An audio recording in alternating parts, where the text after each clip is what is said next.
Olá, eu sou o Davi. Eu sou a Carol. Estamos de volta no nosso programa Palavra e Família para responder às suas perguntas. Alguns já sabem, mas não custa lembrar que muito do que nós estamos tratando diz respeito a um livro que lançamos recentemente chamado 151 Reflexões sobre a Educação de Filhos. Sabedoria Bíblica para alcançar o coração e transformar a trajetória de vida do seu filho. É exatamente isso que nós queremos fazer.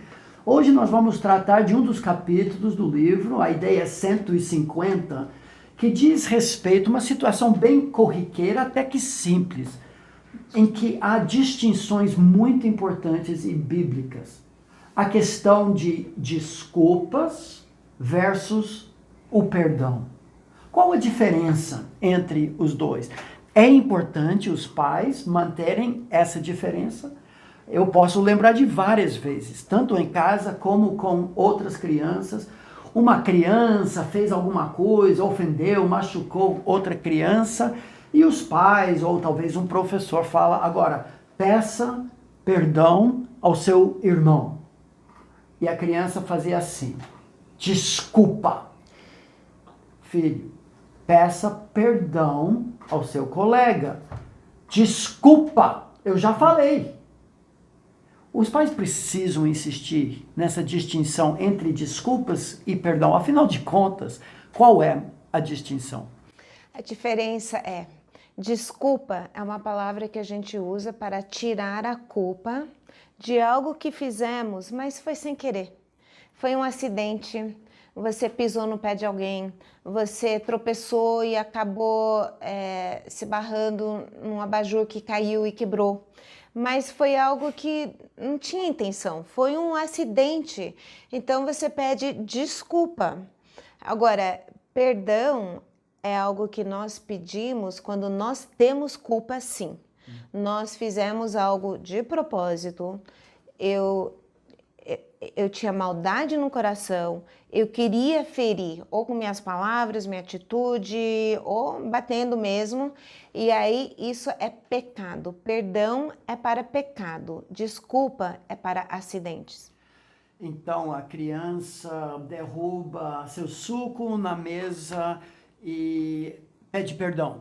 Não, porque foi sem querer, não foi algo, foi um acidente, então desculpa, mamãe. Agora, ele causou um dano, então mesmo que foi um acidente, ele precisa ajudar em limpar a sujeira, correr para pegar um pano de chão, alguma coisa, precisa ajudar, porque não houve intenção, mas ele causou um dano, então ele tem que ter responsabilidade de ajudar, se é que não tem idade suficiente para cuidar sozinho, mas pelo menos ajudar a reparar aquilo que ele causou. Agora, vamos imaginar que a criança faz isso 3 vezes na mesma refeição, ou 3 dias em seguida, está criando um caos total, e não é por falta de controle motor.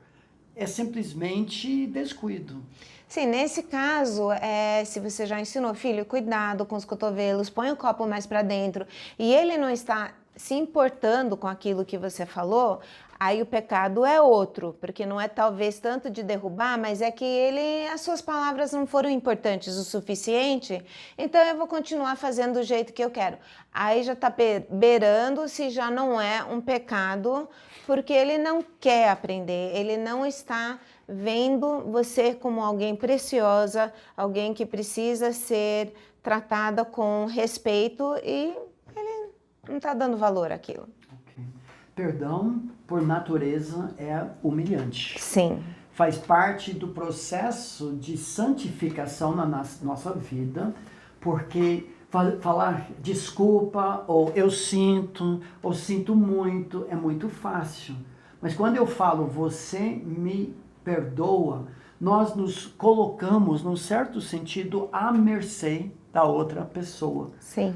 Reconhecemos que perdão, ou melhor, pecado, é principalmente uma ofensa contra Deus. Davi, no Salmo de arrependimento, Salmo 51, ele diz: até contra ti somente, ó Deus, eu pequei. Sabemos que o pecado de Davi afetou muita gente, Nós temos que ensinar nosso filho a pedir perdão de Deus. Se confessarmos os nossos pecados, ele é fiel e justo para nos perdoar. O Provérbios 28:13 diz: quem encobre as suas transgressões jamais prosperará, mas o que as confessa e deixa alcançará misericórdia. Então o processo é humilhante, porque eu reconheço, eu pequei de propósito, mas faz parte da solução. Mas tem outro aspecto aqui. Como fica a questão de restituição? Uma criança fez uma besteira, quebrou, chutando uma bola em momento indevido, uma janela. A restituição faz parte também do perdão? Sim. Da desculpa? Sim, com certeza. No caso de pecado, se a mãe falou não é para jogar a bola dentro da sala, porque tem muita coisa que pode quebrar e o filho desobedece e ele então tá jogando bola e consegue quebrar um vaso ou qualquer coisa assim. Então, em primeiro lugar, ele precisa pedir perdão a Deus, porque o pecado, como o Davi falou, sim, o pecado dele foi contra muitas outras pessoas, mas em primeiro lugar, e o mais importante, foi contra Deus. Então, pedir perdão a Deus. Pedir perdão à pessoa contra quem pecou também, porque não foi apenas contra Deus, foi também contra a pessoa que desobedeceu, no caso seria a mãe, que falou que não era para brincar de bola ali dentro. Agora, ele quebrou algo. A mãe agora não tem mais esse vaso. Então, ele precisa restituir. Às vezes é possível, às vezes não é. Às vezes nós, como pais, precisamos ajudar os nossos filhos pequenos que não têm poder aquisitivo, não tem como. Então nós vamos dar uns trabalhos a mais, talvez significando um tempo de trabalho para conseguir, então, o dinheiro para repor aquilo. Ou se foi algo de uma outra pessoa, nós como pais temos que ajudar o nosso filho, então, ir para a casa do vizinho, pedir perdão por ter quebrado a janela ou alguma coisa, ajudar a correr atrás para consertar aquilo, repor essa janela, para o nosso filho saber, existem consequências sim do pecado. O perdão, mesmo que por ela mesma seja humilhante e difícil, mas também tem consequências que precisamos ajudar, precisamos restituir algo que nós, então, pelo nosso pecado, nós tiramos de alguém. E a mesma coisa com acidente. Não é culpa do vizinho, que foi um acidente que quebrou algo dele. Nós precisamos, então, trabalhar para restituir, ajudar o nosso filho a encarar isso. Muitos pais irresponsáveis hoje não fazem isso, mas são as mesmas pessoas que reclamam da impunidade que nós encontramos na sociedade, na corrupção. Tudo isso começa em casa. E tem amplo precedente bíblico para tudo isso. Provérbios 19 diz que homem de grande ira, que provoca estragos, tem que sofrer o dano ou pagar uma multa. Se tu o livrares, ele vai fazer tudo de novo. No Velho Testamento, quando houve um dano causado para um vizinho, principalmente de forma pecaminosa, a restituição era de 20% a mais. Em alguns casos, era o dobro. Roubou uma vaca, devolvia 2 vacas. Nós vemos o efeito do evangelho quando realmente penetra o coração da pessoa em Zaqueu. Ele, que era um coletor de imposto, roubou muita gente e devolveu 4 vezes do que ele havia roubado. E até percebemos essa distinção bíblica entre acidente e pecado na cidade de refúgio.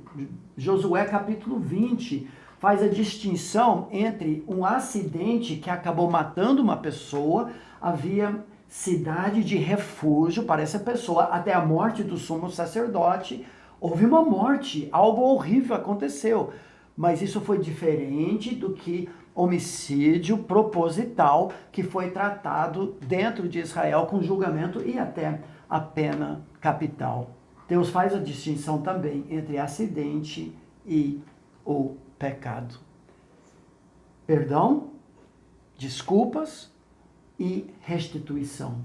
Mais oportunidades para alcançarmos o coração do nosso filho, expor sua necessidade de Jesus e ser esculpido à imagem de Cristo. Se você gostou do nosso programa, compartilhe com outras pessoas. Isso expande muito esse ministério de discipulado e mentoreamento de uma geração inteira que precisa saber o que Deus fala sobre educar o filho e alcançar o seu coração.